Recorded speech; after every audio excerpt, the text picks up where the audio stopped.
Saya butuh sayap untuk penopang Peter Odemwingie. Ya, sebenarnya Greg duluan yang datang di Madura, baru Peter gabungan.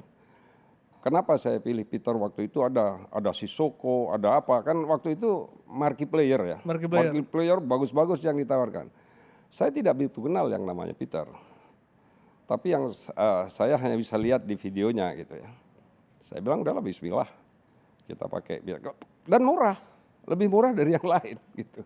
Itu tuh artinya memang ditawarkan agen Pak? Atau Pak Q yang mencari marquee player ini saat itu? Ada beberapa yang menawarkan kepada saya, ya kan.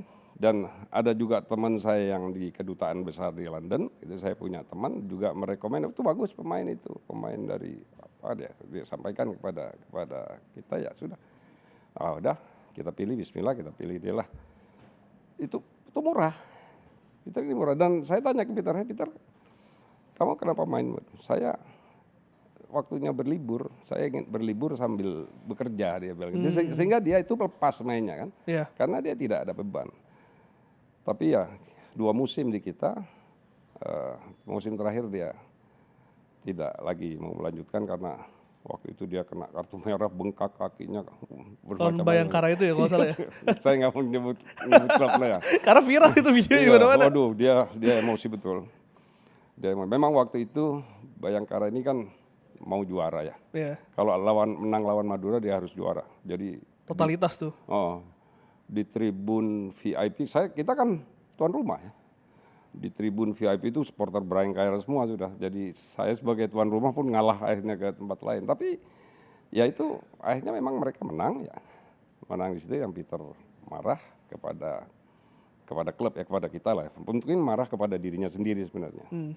Akhirnya dia pamit untuk pulang. Apa yang disampaikan Pak? Maksudnya peristiwa itu kan kartu merah, dia marah. Apa kesan dia Pak? Maksudnya apakah membahayakan karir atau? Jangan, udah di situ. Biar saya yang tahu, karena dia ngomong berdua sama saya. Oke, berarti ada komunikasi. Saya maklumi itu, saya merasa bahwa oke, Anda habis, stop lah. Saya penasaran, tapi ini off record aja Pak ya, habis tapping ya, saya nanya. Iya. Pak Q, kalau tadi saya tanya kan, pertanyaan saya siapa yang paling alot, tadi dijawab Greg Nokolo Pak. Kalau yang transfer paling unik atau yang permintaannya aneh-aneh gitu Pak, ada nggak Pak? Karena kan saya pernah nanya ini ke Persib Pak, dan mengatakan Essien tuh pernah minta motor Harley di Bandung. Itu kan lucu Pak. Di Madura nggak ada? Nggak ada, normal semua ya, apartemen, mobil. Kita kan juga sudah punya 12 mobil hasil nyicil, ya, kita punya 8 apartemen hasil dari nyicil. Waktu Peter minta fasilitas apa? Enggak, apartemen apa yang kita kasih? Bayangkan. Apartemen apa yang kita kasih, yang ada dia di situ. Sama mobilnya juga bukan mobil mewah kan. Kalau nggak salah Innova ya. Standar lah apa ya? R3 waktu itu. Ya untuk pemain sepak bola kan itu. Cukup lah itu. Enggak ada aneh. Dan apa yang membuat waktu itu dia pengen bergabung Pak, Madura gitu? Ya saya berceritalah kepada dia. Cukup lama diskusi dengan dia. Kebetulan di kafe di FX ini. Waktu saya launching Peter itu kan sekaligus launching jersey di kafe FX di sini di Jakarta. Saya ngobrol dengan dia. Ya, dia tahu sepak bola sepak bola Indonesia, dan dia mencoba Google Madura, ditawarin untuk di Madura, dan jersinya hampir sama waktu itu dengan klubnya dia Brighton ya kalau nggak salah. Stoke ya. Stoke City kan merah putih juga. Yeah. Tapi begini ya, dia pilih itulah ya. Karena ada kesamaan jersey itu. Ya apakah itu kan hanya joke aja lah. Itu hanya joke aja. Tapi artinya secara negosiasi nggak alot? Nggak ada. Saya tidak merasa ada permintaan aneh-aneh ya pemain, nggak. Standar aja, mobil, apartemen udah.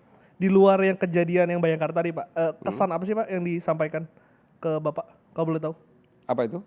Kesan terhadap sepak bola Indonesia Pak dari Peter, apa kesan dia setelah bermain di Indonesia? Di luar yang kejadian itu. Kalau di luar itu, dia setiap minggu seperti bermain Piala Champion. Karena Eropa jauh terbang.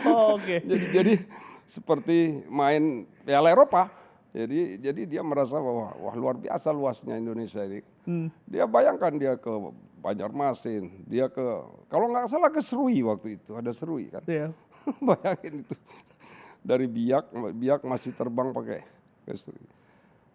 Luar biasa itu, dan dia mau itu. Itu pengalaman baru ya Pak? Pengalaman. Tapi secara permainan di dalam lapangan Pak, apa yang membuat Peter waktu itu bisa nyetel? Kenapa dia bisa menjadi marquee player, saya katakan terbaik di Indonesia saat itu?